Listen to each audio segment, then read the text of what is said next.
आज व्यक्ति विशेष में हमारे साथ जुड़ेंगे अरुण द्विवेदी जी, जो कि अखिल भारतीय विद्यार्थी परिषद पर अपना समय दे चुके हैं। साथ ही साथ आरएसएस के विभिन्न यूनिट में कार्य करते हुए आज कई सारे सामाजिक कार्यों में अपना सहयोग दे रहे हैं। समाज में जागरूकता, चाहे वो शिक्षा के लिए हो, स्वास्थ्य के लिए हो या किसी भी प्रकार के सरकारी योजनाओं को जन जन तक पहुंचाना हो, इन सारे कार्यों में आपका भरपूर सहयोग रहता है। आगे की जानकारी तथा द्विवेदी जी के साथ साक्षात्कार के लिए मैं बात करूंगा हरदेव शुक्ला जी से। तो अखिल भारतीय विद्यार्थी परिषद से लेके आरएसएस के विभिन्न अनुषांगिक संगठनों में काम करके और बहुत सारे उसके अलावा भी बहुत सारे से सामाजिक कार्यों को करते हुए हमारे बीच में हैं और उन्होंने बहुत सारी उपलब्धियां हासिल की हैं अपने सामाजिक जीवन में।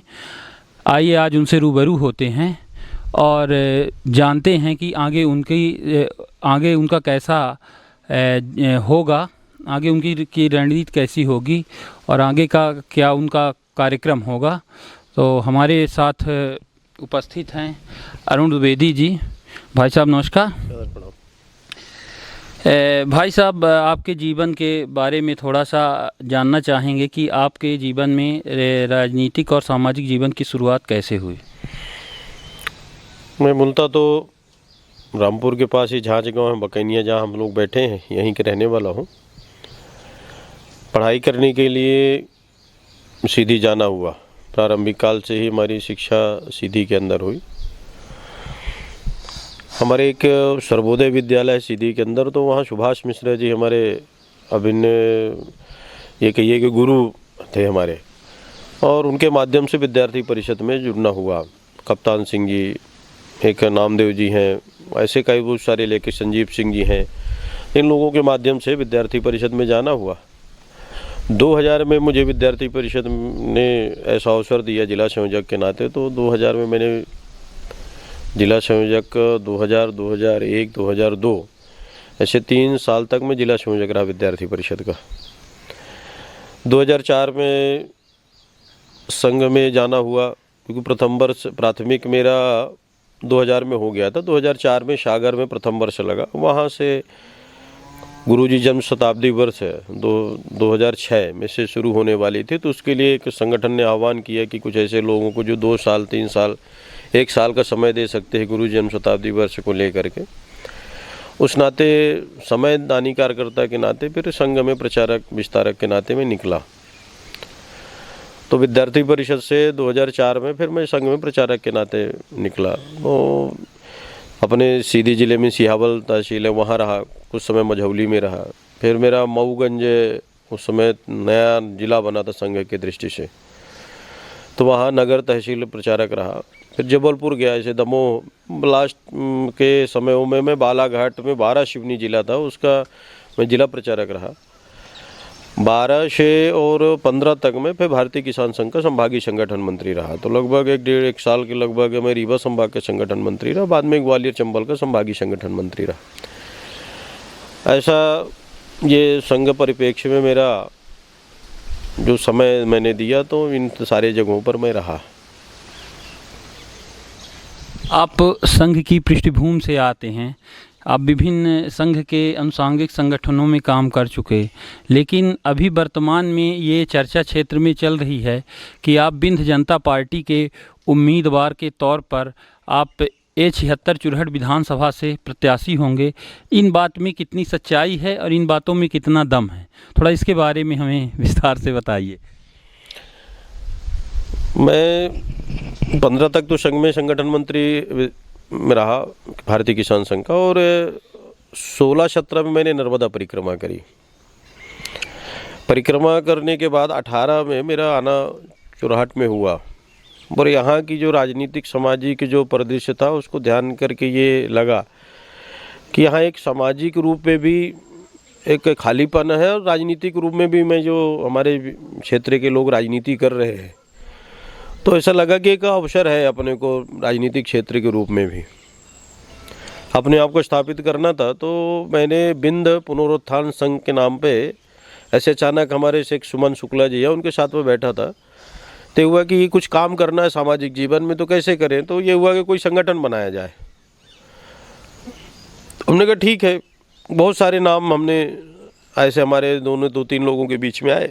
बाद में ये ध्यान में आया कि क्योंकि हम लोग संघ में ही काम करते थे, तो संघ शब्द तो क्योंकि हमारे व्यवस्था से जुड़ा हुआ था, विंध्य क्षेत्र में काम करना था, तो विंध्य और विंध्य में पुनरुत्थान, क्योंकि जो पुरानी चीज़ें विंध्य क्षेत्र के अंदर हैं उनका पुनः उत्थान हो, ऐसा विषय विचार में आया। तो विंध्य पुनरुत्थान संघ करके हमने एक संगठन बनाया एज ए कागज में, और हमारे बीच के बहुत सारे यहाँ के स्थानीय लोग हैं, उनको जोड़ा उस संगठन में। और उस समय सबसे पहला जो विंध्य पुनरुत्थान संघ का कार्यक्रम हुआ, तो हमने एक किसान सम्मेलन किया रामपुर के स्टेडियम में। उससे हमने उसकी शुरुआत करी। फिर बाद में सोन सफाई अभियान चलाया। हमारे वर्तमान में केंद्र सरकार के मंत्री हैं प्रहलाद पटेल जी, दमोह सांसद हैं, तो उनको बुला करके सोन नदी में लगभग उस समय 7 जगह सोन आरती और सोन सफाई का कार्यक्रम, सीधी जिले के गणमान्य नागरिक, चुराट विधानसभा के गणमान्य लोग, ऐसे सारे लोगों को लेकर के हमने कार्यक्रम शुरू। उसके बाद चंद्रे मेरा, क्योंकि एक मेरे थोड़ा चंद्रे जाने पर एक अंतरात्मा से कुछ अलग से एक अनुभूति फील होती, तो मुझे ये लगा कि इतना प्राचीन पुरातात्विक स्थान है और एक उपेक्षा का शिकार है। फिर मैंने चंद्रे में जो है तो शंकर जी को खड्डी 42 में उनकी पद यात्रा कराना, वहाँ भंडारा करना, चंद्रे को फोकस करके कार्यक्रम करना, और उपलब्धि भी ये रही कि बाद में राज्यसभा में भी उसका नाम लेना, लोकसभा में भी उसका नाम लेना, विधानसभाओं में भी उसके बारे में चर्चा करना। और वर्तमान में चंद्रे को एक पर्यटन के रूप में डेवलपमेंट की प्रक्रिया शुरू है। तो ये सारा चीज़ मुझे मैं करता रहा।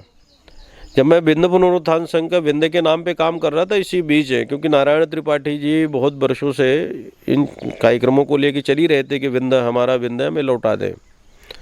हमारी उनसे वार्ता हुई, बातचीत हुई, पुराना परिचय था उनके। जब उन्होंने कांग्रेस छोड़ करके भाजपा में आए थे, उपचुनाव से मेरा उनसे परिचय था। तो अरुण जी ने बोला कि अरुण जी ऐसा है कि अपन विंध्य प्रदेश की ही मांग करते हैं, और विंध्य के लिए क्योंकि हमारा विंध्य था और हमको मिलना चाहिए, हमारा अधिकार है। तो हमने कहा ठीक है, यदि इस दिशा में काम करना है तो, क्योंकि ये धरती माता है और विंध्य हमारी धरती माता है। भूमि तो सर्वत्र है, पर जो महत्व हमारे लिए विंध्य प्रदेश का है, या कि जो मेरे लिए जो महत्व इस क्षेत्र का है, वो दूसरे स्थानों के लिए नहीं हो सकता। राम जी कहा करते कि जननी जन्मभूमि स्वर्गदपि गरीयसी। तो विंध्य क्षेत्र को लेकर के, विंध्य के विषय को लेकर के नारायण त्रिपाठी जी के माध्यम से फिर हम लोगों ने काम शुरू किया। अब क्योंकि विंध्य प्रदेश यदि बनाना है तो विंध्य प्रदेश स्वाभाविक है सामाजिक कामों के माध्यम से नहीं बन पाएगा, क्योंकि विंध्य प्रदेश स्वयं एक, जब तक राजनीति के जीवन में काम करने वाले लोगों को राजनीतिक महत्वाकांक्षा नहीं बनेगी, तब तक विंध्य प्रदेश नहीं बन सकता है। तो स्वाभाविक है फिर विंध्य प्रदेश को लेकर के राजनीति में जाना ऐसा लगा कि ज़रूरी है। तो यदि अवसर आता है, हमारी विंध्य प्रदेश की जो पार्टी बन चुकी है, जिसका विंध्य जनता पार्टी जो हमारी बनी है, विंध्य जनता पार्टी में चिंतन मनन का दौर शुरू है, बैठकें शुरू है, कार्यकारिणियों का निर्माण शुरू है, सदस्यता शुरू है। यदि हमारी पार्टी इस स्थिति पर पहुंच जाती है 1-8 महीने के अंदर कि हमको सभी सीटों में विंध्य के चुनाव लड़ना है, तो नारायण त्रिपाठी जी अवसर देंगे तो मैं भी यहाँ से चुनाव लड़ूंगा। बीच में भाई साहब ये बातें आई कि चुरहट के अंदर कई सारे लोगों के बीच को मिला के एक तीसरे मोर्चे को बनाने की मुहिम चली, जिसमें से कहते हैं कि उसके अगुआ पूर्व सांसद गोविंद मिश्रा जी थे, और आप काफ़ी उनके करीबी माने जाते हैं और लगातार उनके साथ सक्रिय भी रहे इन 5-6 वर्षों में। तो वर्तमान स्थिति में क्या आप, चूँकि राजन भैया, अनिल मिश्रा राजन जी यहाँ से लगातार सक्रिय हैं आम आदमी पार्टी से, लगातार जनता के संपर्क में हैं, तो क्या उनसे आपकी बात होती है और क्या आप उनके साथ मिलके जो आपका पुराना था कि एक तीसरा विकल्प तैयार करना है चुरहट की जनता के लिए, तो क्या आप उनके साथ मिलकर एक तीसरा विकल्प बनाने की दिशा में अग्रसर होंगे? मैं 2018 में आया था और इसके बाद आदरणीय गोविंद मिश्रा जी से मेरी मुलाकात हुई। मतलब क्योंकि मैं यहाँ का ही रहने वाला हूँ तो उनसे परिचय, क्योंकि संघ पृष्ठभूमि में रहा तो परिचय बहुत पुराना रहा, पर एक आत्मीय लगाव उनके साथ चलना यहाँ आने के बाद शुरू हुआ। गोविंद जी के साथ जब मैं बैठता था तो एक बात वो हमेशा दोहराते थे कि मैं सांसद रह लिया, विधायक रह लिया, ऊर्जा विकास निगम का मैं अध्यक्ष रह लिया, तो मुझे राजनीति करने की कोई ज़रूरत नहीं है, ना मैं राजनीति करूँगा। तो इस दिशा में जब मैं चर्चा करता था तो एक शब्द उनके मुँह से निकलता था कि लगे रहो, समय आएगा तो उस पर प्रयास किया जाएगा। तो मेरे बड़े करीबी और आत्मीय संबंध उनसे रहे। राजनीति को लेकर के जब मैं चर्चा करता था तो कभी उन्होंने स्पष्ट ये मुझसे नहीं कहा कि मैं राजनीति करूंगा, क्योंकि एक शब्द उनके हमेशा मुंह में रहता था कि अरुण, मैंने सब जो मुझे रहना था वो मुझे सब रख लिया, सांसद रह लिया, विधायक रह लिया, कैबिनेट मंत्री का दर्जा भी प्राप्त कर लिया, तो अब मुझे बहुत जो कहना है वो मैं कर चुका हूँ। राजन भैया से निकटतम परिचय उसी बीच में 2018 के चुनाव के आसपास हुआ। ये सब कहने के बाद भी गोविंद जी 18 में प्रयत्नशील हुए बाद में कि हमको यदि टिकट मिलती है, भारतीय जनता पार्टी देती है तो हम चुनाव लड़ेंगे। उन्होंने प्रयास भी किया, प्रयास में एक सारथी की भूमिका में मैं भी उनके साथ रहा। टिकट उनको नहीं मिलती है। इसके बाद उन्होंने राजनीति से दूरी बनाई और राजन जी से जो मेरी बार बार चर्चा होती थी तो राजन जी के यही था कि यदि कांग्रेस या कि भाजपा से हमको टिकट मिलती है तो हम विधानसभा लड़ेंगे यहाँ से, नहीं तो हम आपको लड़वाएंगे, आपका सपोर्ट करेंगे। और इस विषय पे हमारी भी चर्चा होती थी कि भाई देखो, यदि आपको कांग्रेस भाजपा से टिकट मिलती तो आपको लड़ना चाहिए, उचित है, क्योंकि एक राष्ट्रीय दल आपको टिकट दे रही, तब तो ठीक है, हम आपके साथ में हैं। पर क्योंकि यदि विकल्प के नाते ही आना है तो फिर मैं चुनाव लड़ूंगा, आप मुझे मदद करिएगा। तो राजन जी का हमेशा ये कहना रहता था कि हम आपको जैसा हम चुनाव लड़ेंगे वैसे ही आपको चुनाव लड़ाएंगे। अभी हमारी बातचीत होती रही, अचानक गोविंद मिश्रा जी ने कहा कि क्षेत्र में तीसरे विकल्प की ज़रूरत है। ईमानदारी से राजनीति में मेरा जो चिंतन है, राजनीति को देख करके अवसर हमेशा बनाए जाते हैं, अवसर मिलते नहीं किसी को भी। सत्येंद्र तिवारी जी ने गोंडवाना में लड़कर एक अवसर बनाया और आज चुरहट क्षेत्र के विधायक है। इसके पहले भी जिन लोगों को अब राजनीति पृष्ठभूमि देखे तो उन्होंने अवसर बनाया और राजनीति में स्थापित हुए। तो कोई किसी के लिए अवसर नहीं है, अवसर हर व्यक्ति को बनाना पड़ता है। रही बात गोविंद जी के और एक कि राजन जी के साथ मिलकर के तीसरे विकल्प के साथ करना, तो मैं विकल्प की राजनीति कभी नहीं किया। मैं जब 18 में आया था तो मेरे पास भी भाजपा का विकल्प था, कांग्रेस का विकल्प अभी भी है, मेरे पास अन्य दलों में जाकर के काम करना का विकल्प है। अभी भी बहुत सारे संगठन के लोग, राजनीतिक दल के लोग, आजकल तो बहुत सारे छोटे छोटे राजनीतिक दलों को बनवाए, रोज़ फ़ोन करते कि हमारे टिकट से आप लड़ लीजिए। तो मैं विकल्प के नाते नहीं, विषय के नाते मैं राजनीति करना चाहता हूँ। विंध्य प्रदेश एक विषय है, विंध्य प्रदेश एक आवश्यकता है, विंध्य प्रदेश बन सकता है। तो जिन मुद्दों को लेकर के ये लोग राजनीति करना चाहते हैं, हमारे क्षेत्र में एक बड़ा सा नाम चलता है सामंतवाद। हमारे भी तत्कालिक विधायक हैं जिनके वो नाती कहलाते हैं, उन्होंने कहा हम सामंतवाद की लड़ाई लड़ने के लिए थे।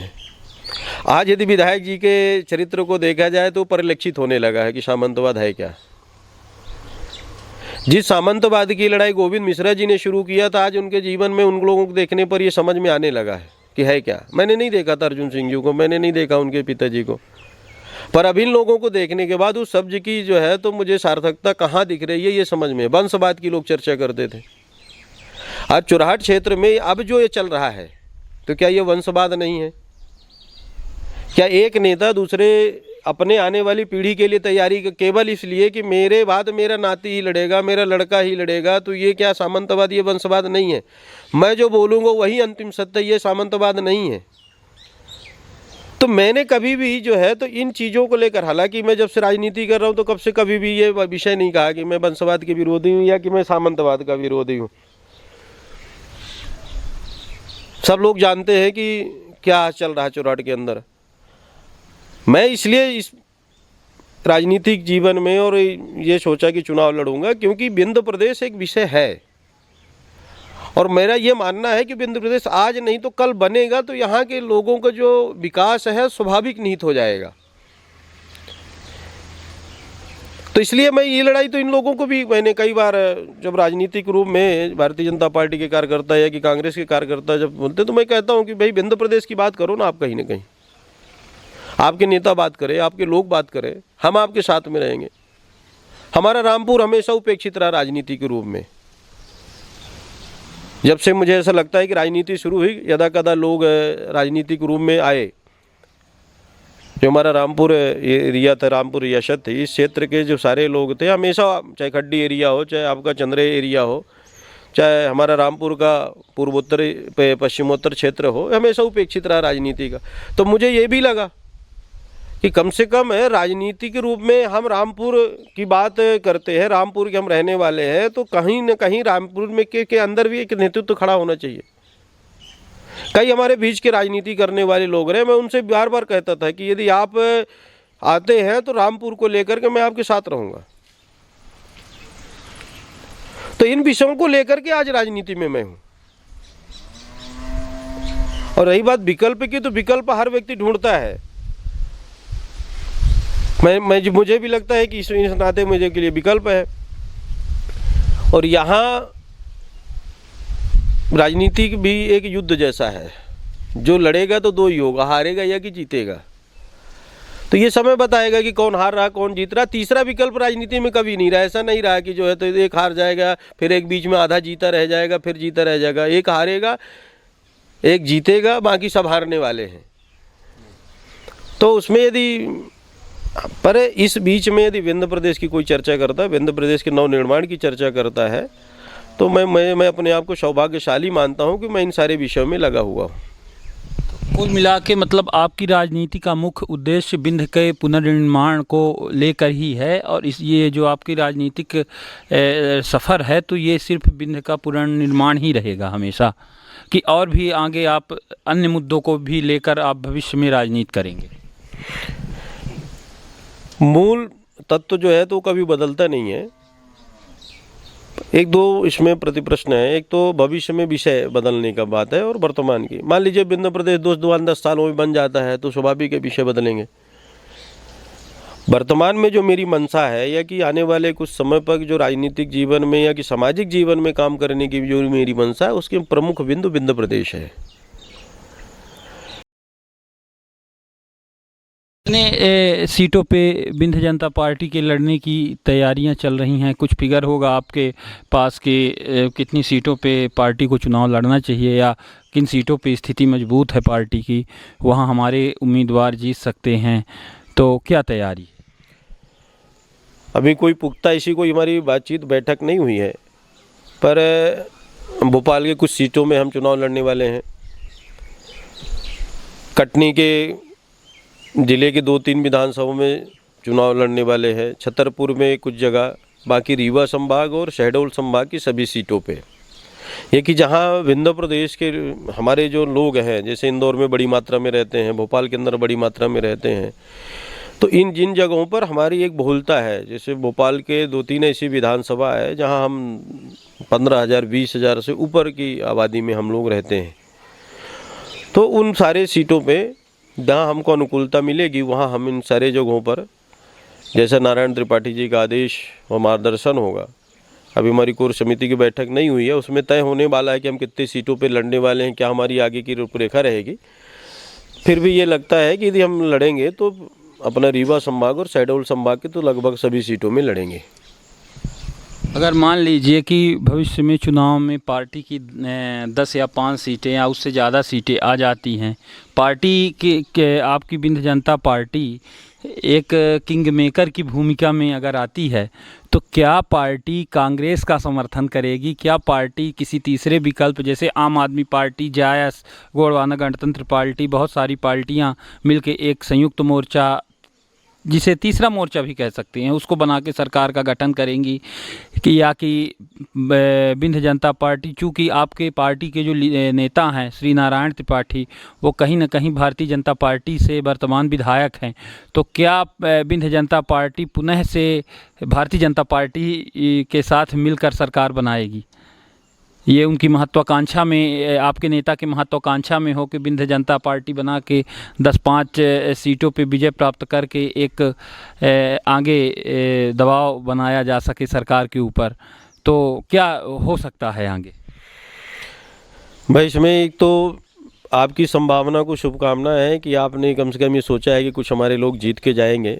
मुझे भी ऐसा लगता है कि जो वर्तमान परिस्थिति से कुछ सीटों में हमारी जीत हो सकती है, पर हमारा मुद्दा एक ही है कि विंध्य की जो बात करेगा हम उसके साथ रहेंगे। अब उसमें जिस दल के विंध्य की बात करने के लिए आगे आएंगे हम उस दल के साथ जाएंगे। विंध्य के साथ कोई समझौता नहीं रहेगा। जो दल विंध्य की बात करेगा हम उसके साथ में रहेंगे। अभी भी हम कहते हैं कि जो विंध्य की बात करेगा वही विंध्य पे राज करेगा, तो जो विंध्य की बात करेगा हम उसके साथ रहेंगे। आप लगातार क्षेत्र में सक्रिय रहे, सामाजिक कार्यों को करते रहे और सबके बीच में पहुंचते रहे, लेकिन इधर कुछ दिनों से आपकी सक्रियता धीरे धीरे में मतलब कुछ कम होती जा रही है। लोग कहते हैं कि कहीं ना कहीं दबाव की स्थिति में अरुण जी आ चुके हैं, तो इन बातों में कितनी सच्चाई है? मुझे ऐसा लगता है कि इन 30-40 सालों के जीवन में, 40 साल का मैं लगभग हो रहा हूँ, तो दबाव क्या होता है ये मेरे आज तक समझ में आता नहीं। सीधी में मेरी पढ़ाई हुई, मैं वहाँ छात्र राजनीति शुरू किया, तो मैं सीधी के अंदर कभी दबाव में नहीं महसूस किया। बहुत सारी चर्चा उस समय भी होती थी कि वहाँ इनका दबाव है, इनका आतंक है, इनका ये है, कभी ये मुझे नहीं महसूस हुआ। संगठन में काम किया, बालाघाट का जिला प्रचारक रहा, तो मैं नहीं समझ पाया कि नक्सली का दबाव क्या होता है, बाकी लोगों का दबाव क्या होता है। आज मैं स्वतंत्र रूप में चुराट विधानसभा में काम कर रहा हूँ। बहुत सारे लोगों के विभिन्न प्रकार की सोच चिंतन को सामना करना पड़ता है, पर दबाव क्या होता है मुझे समझ में तो आज तक चुराट के अंदर भी नहीं आया। लोगों का अपना चिंतन है, वो कुछ भी सोचने के लिए स्वतंत्र है, पर मैं आज तक के जीवन में ना मैं समझौते की राजनीति किया और ना मैं दबाव की राजनीति करता हूँ, ना लोगों के बीच में। अभी आज तक आप ये किसी के नहीं कह सकते कि मैंने जिनको जोड़ा होगा तो कोई राजनीतिक सामाजिक दबाव के रसूल का उपयोग करके जुड़ा होगा। जिनको जोड़ा होगा व्यक्तिगत संबंधों के आधार पर जोड़ा होगा। तो आज तक भी मैं दबाव की कोई मेरी राजनीति नहीं है। सक्रियता निष्क्रियता का मामला केवल इतना है कि अभी पार्टी का गठन को लेकर के, विभिन्न बैठकों को लेकर के, सदस्यता को लेकर के बात विमर्श करना, बैठक करना, मैहर जाना, तो इन चीज़ों में समय लगता है। जब मैं आया था शुरू में तो मेरा सामाजिक संपर्क थोड़ा कम था चुराट विधानसभा के अंदर, तो सामाजिक जीवन में जाना कम हो पाता था। संगठनात्मक रूप में मैं ज़्यादा सक्रिय था। आप सब लोगों के और चुराट विधानसभा का एक मेरे ऊपर इतनी कृपा है कि वर्तमान में कहीं ना कहीं रोज़ सामाजिक कार्यक्रम है। उन सामाजिक कार्यक्रमों में जाने के कारण संगठनात्मक जो मैं कार्यक्रम चलाता था वो लगभग धीमे हो गए। ये बात सही है, क्योंकि समय उतना ही है। समय निकाल करके चाहे आप संगठनात्मक काम कर लीजिए, चाहे सामाजिक काम कर लीजिए। तो इस बीच में लगातार मैं सामाजिक कार्यक्रमों में व्यस्त रह गया पूरे विधानसभा में, पर कोई दबाव नहीं है। मेरी राजन जी से अच्छी बातचीत होती है, वो आदरणीय गोविंद मिश्रा जी से जब यहाँ मुलाकात होती है अच्छी बातचीत होती है। सत्येंद्र तिवारी जी के जितने सारे लोग हैं, आवश्यकता पड़ने पर उनसे भी मेरी बातचीत होती है। तो मुझे लगता नहीं है, और दबाव किसका रहेगा मुझे जी। और राजनीति में पेट पालने की नहीं कर रहा हूँ, न मैं परिवार चलाने की राजनीति कर रहा हूँ, न मेरे माता पिता कभी राजनीति करते थे, न आने वाली कोई संतान राजनीति करेगी, ऐसी कोई मेरी बड़ी अपेक्षा है कि मुझे राजनीतिक रूप में अपनी धरोहर बचाना है, इसलिए मुझे राजनीति करना है। मैं तो विचार व्यवस्था की राजनीति कर रहा हूँ और इसमें मुझे कोई दबाव नहीं है।